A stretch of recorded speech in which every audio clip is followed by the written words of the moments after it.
Saat gece 3. Bir vampirin tarif defterinden bildiriyorum. Belki sizi tatile götüremem ama Avşa Adası'nın müthiş bir lezzetine götüreceğim. Tabağa tuz döküyorum. Tabağa tuzladıktan sonra bir patlıcan. Fakat kullanacağınız patlıcan kalın olmalı. Bunu unutmayın. Kalın bir patlıcan. Gönül isterdeki zengin bir kanal olmamızı, şöyle içinizden 4-5 kişiyi yanıma alıp tatile götürmeyi. Fakat ne yazık ki fakir bir kanalız. Sizi sadece tarife götürebiliyorum. Patlıcanı paçalı soyuyoruz, tamam mı? Tabağa tuzladık. Patlıcanı paçalı soyduk. Ve patlıcan muhakkak kalın olmalı.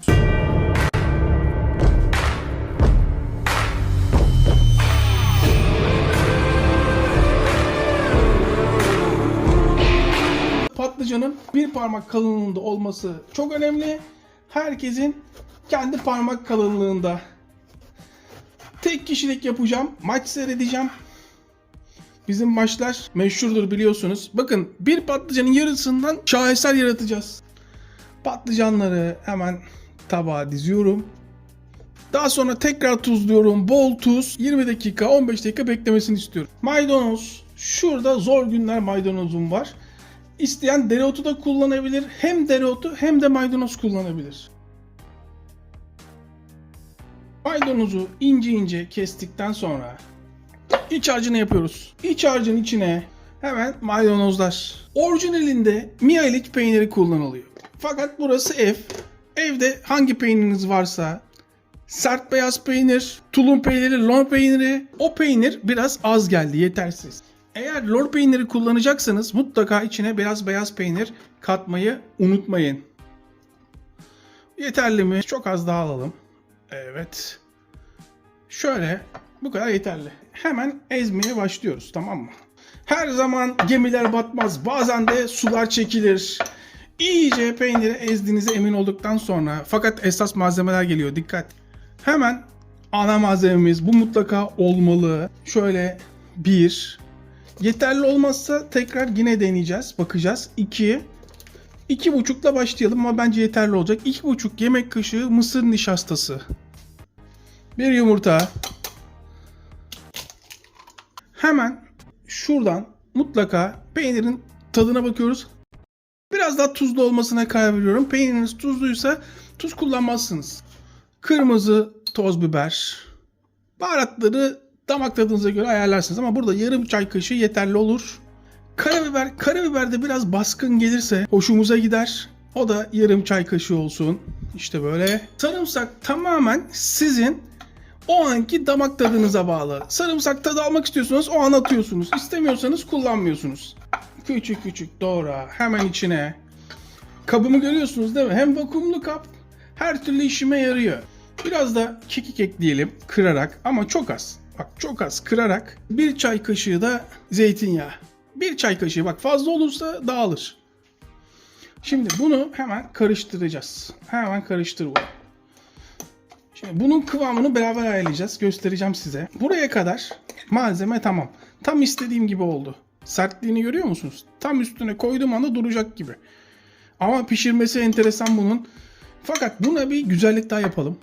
Tarifte kırmızı biber yok. Acıdan da hoşlanmam. Ama nedense şu an canım istedi. Hemen şöyle keselim. Arkadaşlar, eğer birinden borç alıyorsanız arkadaşınızdan zamanında ödeyin. Bu ara çok sıkışık dönemler geçiriyorum. Borcu olan arkadaşlarım, kaçmayın, borcunuzu ödeyin. Adam gibi derdinizi anlatın. Şimdi bakın, çok az koyuyorum. Acı çünkü çok. Bu da hemen oyna. Şimdi şu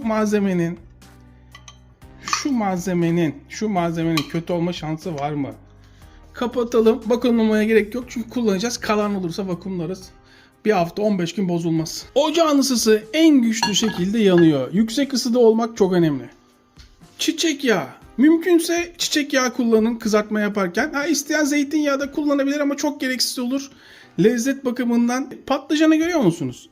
Suyu nasıl damlıyor? Benim için burada önemli olan mutlaka patlıcanın kupkuru olması.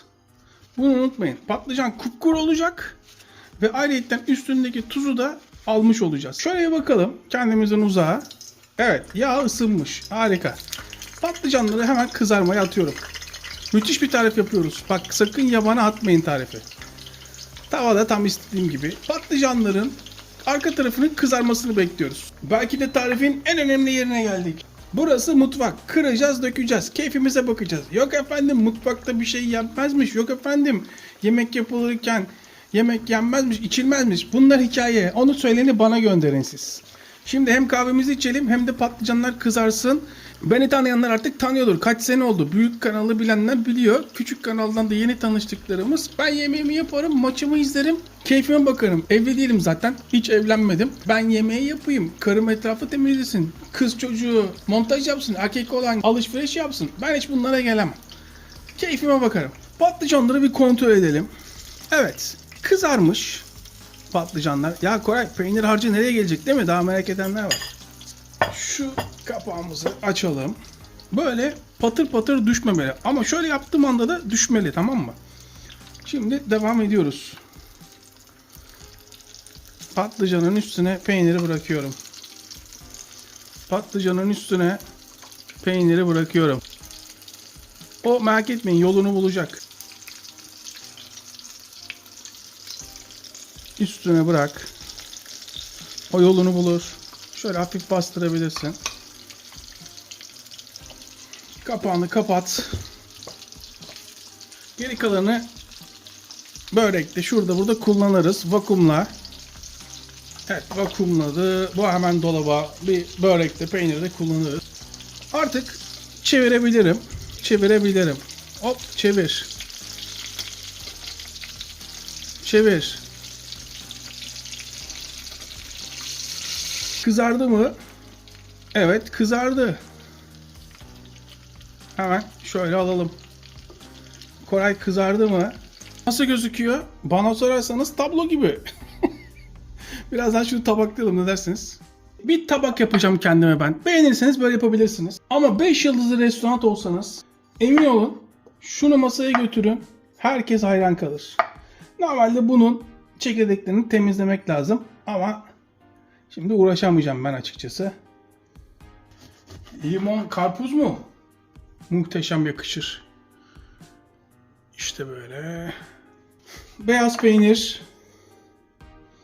Hemen üstünü rendeliyoruz. Beyaz peynir karpuza inanılmaz yakışır. Evet işte bu. Şimdi tabağımızı yapmaya başlayabiliriz. Mütevazi evimizin mutfağında da yapsak ben yerken haz almak istiyorum. Güzel yemek yemek istiyorum. Takıntılı adamım ben. Kız arkadaşım olsa, evli olsam evin içinde topuklu ayakkabıyla gezmesini isterim. Benim için görsellik önemli. Gözüm gönlüm açılacak. Ona göre. Yani 5 yıldızlı restoranta gitseniz inanın bundan daha iyi tabak çıkmaz. Nasıl gözüküyor? Bana sorarsanız tablo gibi oldu. Michelangelo, Da Vinci, Ali Koç. Biraz karpuzun üstüne bal da sıkabilirsiniz.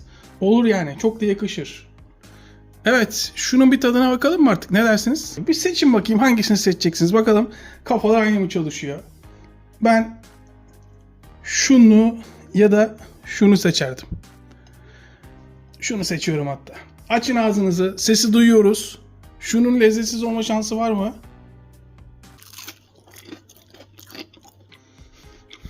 Öf bu kadar lezzetli olabilir ya. Ya bir ürün bu kadar lezzetli olabilir. Vay anasını be. Bir de hakkını verelim. Karpuzu, biraz peyniri. Açın ağzınızı. Şimdi tadına bakın. Böyle bir şey olmaz ya. Gül gibi değil mi? Açın ağzınızı şunun da bir tadına bakın.